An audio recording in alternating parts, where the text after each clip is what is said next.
பலாலி சர்வதேச விமான நிலையத்திலே ஒருவர் 15 கிலோவுக்கு மேல் கொண்டு வர முடியாது. இது சர்வதேச விமான நிலையம். 15 கிலோ பொருளோடு தான் அவர் வரலாம். ஆனால் 80 பேருக்கு மேல் விமானம் கொண்டு வர முடியாது. அப்படி என்றால் அது சர்வதேச விமான நிலையமாக ஏனைய நாடுகளுக்கோ அல்லது ஏனைய பிரதேசங்களுக்கு செல்வதற்கான அடுத்த கட்ட நகர்வு என்ன? பல தடவைகள் நாங்கள் இங்கே கேட்டிருந்தோம். அதன் ஓடுபாதையை விஸ்தரியுங்கள். அந்த காணிகளை நீங்கள் எடுத்துக்கொண்ட காணிகளுக்கான நிவாரணங்களை இந்த மக்களுக்கு வழங்குங்கள். நீங்கள் அந்த விமான நிலையத்தை இன்னும் விஸ்தரித்து அதனுடைய பெரிய விமானங்கள் வந்து இறங்கக்கூடிய வகையிலே அதனை ஒரு சர்வதேச தரத்துக்கு மாற்றுங்கள். ஆனால் அதுக்கு இந்த நாட்டுக்கு விருப்பமில்லை. நீங்கள் போலியாக பேசுகின்ற அபிவிருத்தி அல்லது நீங்கள் முகத்துக்கு பேசுகின்ற அபிவிருத்தி என்பது அபிவிருத்தி அல்ல. தயவு செய்து புரிந்து கொள்ளுங்கள். காங்கேசந்துறை தொழிற்சாலையினுடைய காங்கேசந்துறை துறைமுகத்தினுடைய அபிவிருத்தியாக அமையலாம். பலாலி விமான நிலையம் விஸ்தரிக்கப்பட்டால் அபிவிருத்தியாக இருக்கும். குறிஞ்சாத்தீவு உருவாக்கப்பட்டால் அபிவிருத்தியாக இருக்கும். ஆனகர் அபிவிருத்தி செய்யப்பட்டால் அபிவிருத்தியாக இருக்கும். வாழைச்சேனையிலே அபிவிருத்தி நடந்தால் அது அபிவிருத்தியாக மாறும். ஆனால் நீங்கள் இந்த நாட்டில் இருக்கிற வளங்களை விற்பதற்கு தயாராகிறீர்கள். காணிகளை விற்க நீங்கள் தயாராகிறீர்கள். வாருங்கள் வாருங்கள் என்கிறீர்கள். நீங்கள் சுற்றுலா பயணிகளால் எங்களுக்கு இவ்வளவு வருதுன்னு சொல்றீர்கள். இங்கிருக்கின்ற சுற்றுலாவை நீங்கள் காண்பிப்பது நல்ல. சுற்றுலா பயணிகள் வருவதால் அந்நிய செலாவணி வருவது ஒரு நாட்டினுடைய வருமானமாக இருக்கட்டும். ஆனால் அதுதான் நிரந்தர வருமானம் அல்ல. முதலிலே இந்த நாடு ஜப்பானியர்கள் சொந்த காலிலே நின்றது போல, சிங்கப்பூர் மக்கள் தங்களுடைய சொந்த உழைப்பிலே நின்றது போல, மக்களுடைய சொந்த காலில் நிற்கின்ற நாடாக இந்த நாடு மாற வேண்டும். உங்களுக்கு தெரியும் கௌரவ பிரதி சபாநாயகர் அவர்களே, தமிழீழ விடுதலை புலிகளுடைய ஆட்சி காலத்திலே யாழ்ப்பாணம், வன்னி, மட்டக்களப்பு பகுதிகள் இருந்த பொழுது பொருண்மிய நிறுவனம் என்பதற்கூடாக மிகப்பெரிய தூர நோக்கோடு விடுதலை புலிகளுடைய சுய உழைப்பின் மூலம், சொந்த உழைப்பின் மூலம் அந்த மக்கள் சொந்த காலில் நின்றார்கள்.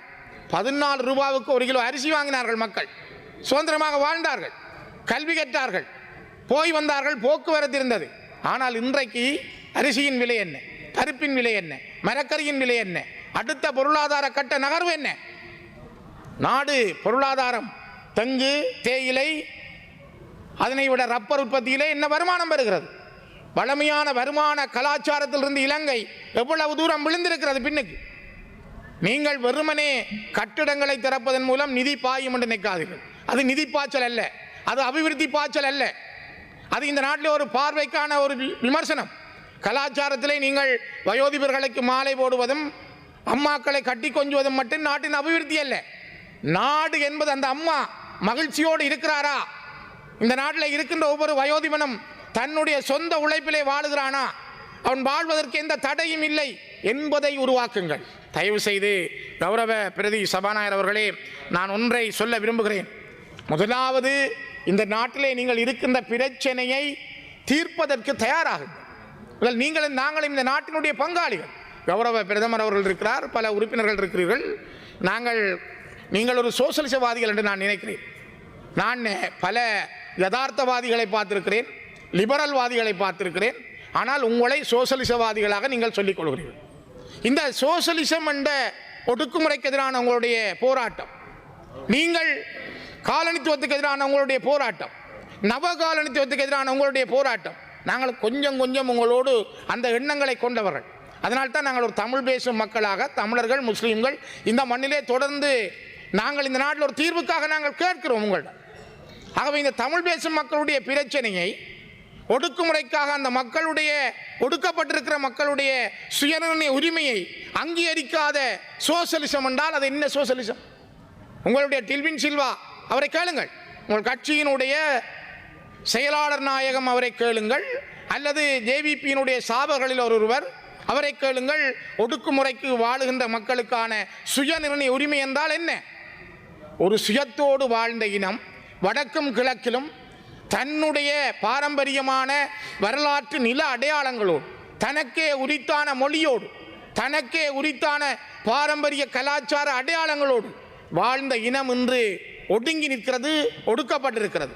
ஆனால் அதை பற்றி பேசுகின்ற திராணி, தைரியம் இந்த நாட்டில் எந்த தலைவருக்கும் இல்லை. நீங்கள் இப்படியே போனால் நான் ஒன்றை தெளிவாக சொல்லுகிறேன், நாங்கள் மீண்டும் ஒரு ஆயுத யுத்தம் பற்றி விரும்பியவர்கள் அல்ல, ஆயுதங்கள் மீது காதல் கொண்டவர்களும் அல்ல. துப்பாக்கிகள் பற்றி சிந்திக்கின்றவர்களும் அல்ல.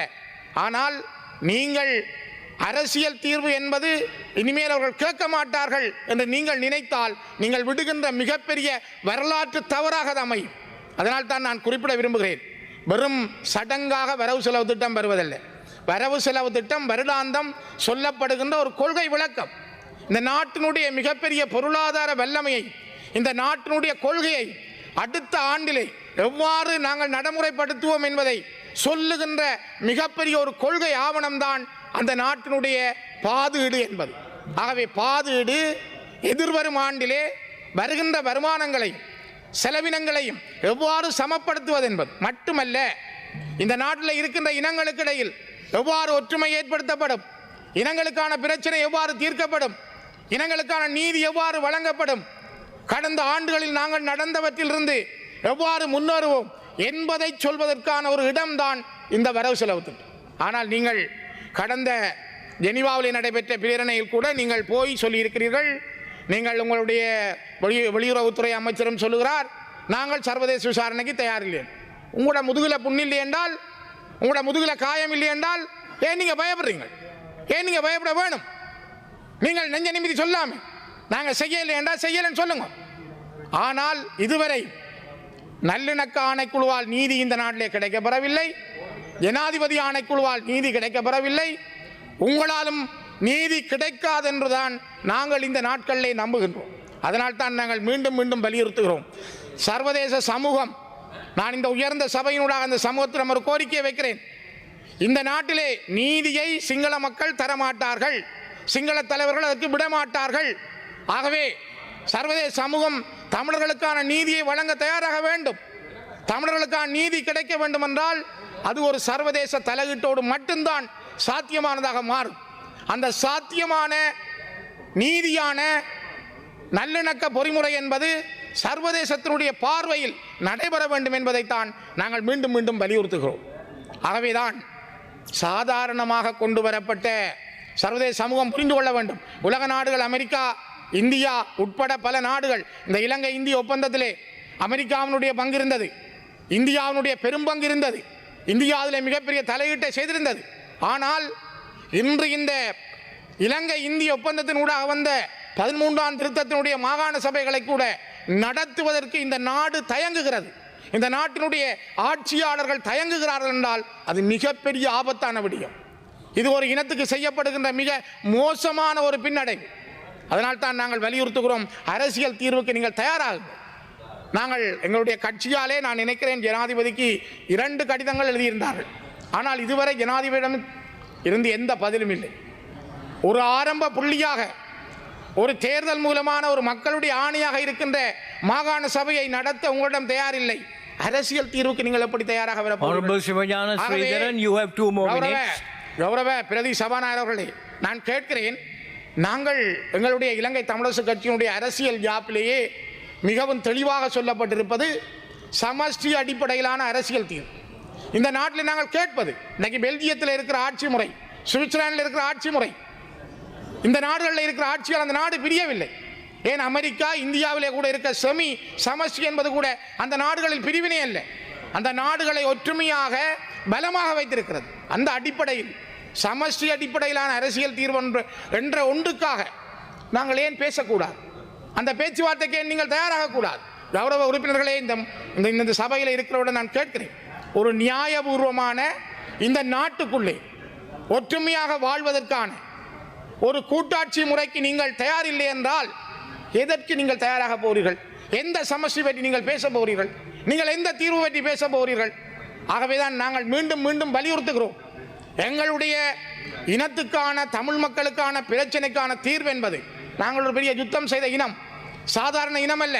கௌரவ பிரதி சபாநாயகர் அவர்களே, இந்த உலகத்திலே விமானத்தில் இருந்து தரப்பட கடற்படையும் வரையும் பாவித்த பல இளைஞர்கள் இன்றைக்கும் இருக்கிறார்கள். குண்டுகளை செய்ய தெரிந்தவர்கள் இன்றும் இருக்கிறார்கள். அவருடைய பரம்பரை இருக்கிறது. ஆனால் கடந்த 16 ஆண்டுகளில் எங்கேயாவது குண்டு வெடித்திருக்கிறதா? யாராவது துப்பாக்கி தூக்கி இருக்கிறார்களா? எவ்வளவு அமைதியாக தமிழர்கள் இருக்கிறார்கள். இவ்வளவு அமைதி காக்கும் பொழுது கூட அவர்களுக்கான தீர்வொன்றை வழங்காமல் தோற்று போனவர்களாக நீங்கள் நினைத்து கொண்டு உங்களுடைய காலங்களை நீங்கள் கடத்த நினைப்பது நீங்கள் தீர்வு வழங்காமல் இருப்பது மிக மிக மோசமானது. இந்த நாட்டிலே உங்களுடைய தேர்தல் விஞ்ஞாபனம், என்பிபியினுடைய தேர்தல் விஞ்ஞாபனத்தை நீங்கள் பாருங்கள். உங்களுடைய தேர்தல் விஞ்ஞாபனத்தில் 260ஆம் பக்கத்திலிருந்து 64ஆம் பக்கம் வரை நீங்கள் சொல்லுகிறீர்கள் இங்கே நாட்டில் ஒரு பிரச்சனை இருக்கு, அரசியல் கைதிகள் இருக்கிறார்கள் என்று. ஆனால் இன்னும் நீங்கள் அரசியல் கைதிகளை விடுதலை செய்யவில்லை. நான் கேட்ட கேள்விக்கு இன்னும் எனக்கு நீதியமைச்சர் விட கிடைக்கவில்லை. அரசியல் கைதிகள் இருக்கிறார்கள், ஆனால் இப்பொழுது இல்லை என்று உங்களுடைய சில அமைச்சர்கள், உங்களுடைய உறுப்பினர்கள் சொல்லுகிறார்கள்.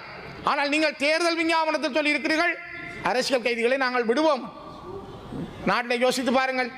ஆகவேதான் ஒரு நியாயமான அரசு, நீங்கள் ஒரு ஒடுக்குமுறைக்கு எதிரான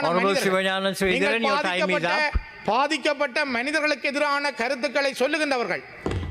ஜனாதிபதி கடந்த காலங்களில் இதே வரிசையிலே எங்களோடு இருந்தவர், கருணி அமரசூரிய கௌரவ பிரதமர் எங்களோடு இந்த இடத்துல இருந்தவர். நாங்கள் எல்லாரும் ஒன்றாக இருந்தவர்கள். உங்களுக்கு தெரியும், எங்களுடைய பிரச்சனைகள் தெரியும், உங்களுக்கு எங்களுடைய நிலைமை தெரியும். இதையும் புரிந்து கொண்டு ஒரு தீர்வுக்கு தயாராகாத இலங்கை அடுத்த வரவு செலவு திட்டமும் இதே பாணியிலே வரும் என்றால் இலங்கை வேறொரு திசைக்கு செல்லும் என்பதை நான் எச்சரிக்கையாக சொல்ல விரும்புகிறேன். காரணம், நீங்கள் சவால் விடுவது போல அல்ல நீங்கள் சொல்லுவது போல ஒற்றுமை இல்லாத, இனங்களை அனுசரித்து போகாத, இனங்களுக்கான தீர்வுகளை வழங்காத, ஒரு அரசியல் தீர்வில்லாத இந்த நாட்டிலே எந்த வரவு செலவு திட்டமும் வெற்றியுள்ளதாக மாறாது என்பதை மீண்டும் நான் வலியுறுத்த விரும்புகிறேன்.